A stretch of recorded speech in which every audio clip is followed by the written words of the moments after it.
எல்லா புகழும் இறைவனுக்கு. கேரளாவில் ஒரு சிறுமி இறந்து போயிட்டாங்க. அவங்கள அடக்கம் பண்ணியாச்சு.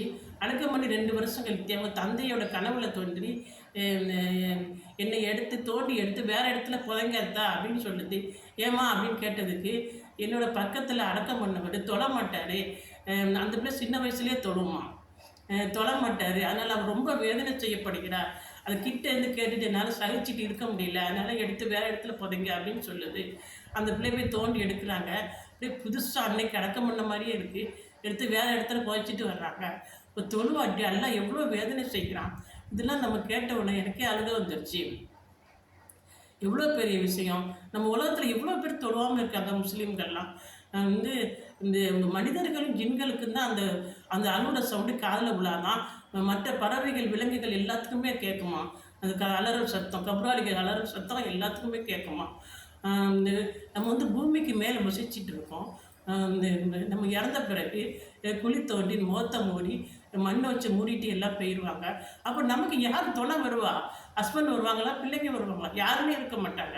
இப்போ உலகத்தில் அவங்களுக்காகவே நம்ம நேரத்தை செலவழிக்கிறோம். 24 மணி நேரம் பிள்ளைங்களுக்காகவும் வீட்டுக்காருக்காகவும் நம்ம நேரத்தை ஸ்பெண்ட் பண்ணுறோம். ஆனால் அங்கே தனியாக தான் கேள்வி கணக்கு பதில் சொல்லணும். நான் வீட்டுக்காருக்காக நேரத்தை செலவழித்தேன் அப்படின்னு சொல்ல முடியாது. தொழுகைக்காக என் நேரத்தை ஒதுக்கலை, நன்மையை சேர்க்கலை அப்படின்னு நல்லா கேட்பான். அப்போ என்ன பதில் சொல்வீங்க? அதனால் 5 வேளையும் தொழுது தினமும் முழுக்கு சூறா ஓதணும். இரவில் படுக்கும்போது தபாரக்கல் வேதிகள் முழுக்கு அப்படிங்கிற சூறாவை நம்ம ஓதிட்டு படுக்கணும். ஓதிட்டு படுத்தா கபூர் வெளிச்சமாக இருக்கும், கபூர் பிரகாசமாக இருக்கும், சொர்க்க பூஞ்சொலியாக அல்ல ஆக்கி தருவோம் அப்படின்னு நல்லா சொல்கிறான். இரவில் படுக்கும்போது நம்ம ஒளி செஞ்சுட்டு இருக்க முடியாது. அதனால் இச்சா தொழும் போதே முழுக்கு சூறாவை ஓதிடணும். ஓதுனா நமக்கு நல்லது. தொழுதுட்டுன்னு ஓதிட்டு இருந்தால் நமக்கு எந்த பிரச்சனையும் இல்லை. கபர் வெளிச்சமாக இருக்கும், சொர்க்கமாக இருக்கும். கபரு மறுமையில் நமக்கு சொர்க்கம் கிடைக்கும். நம்ம ஏன் பயப்படணும்?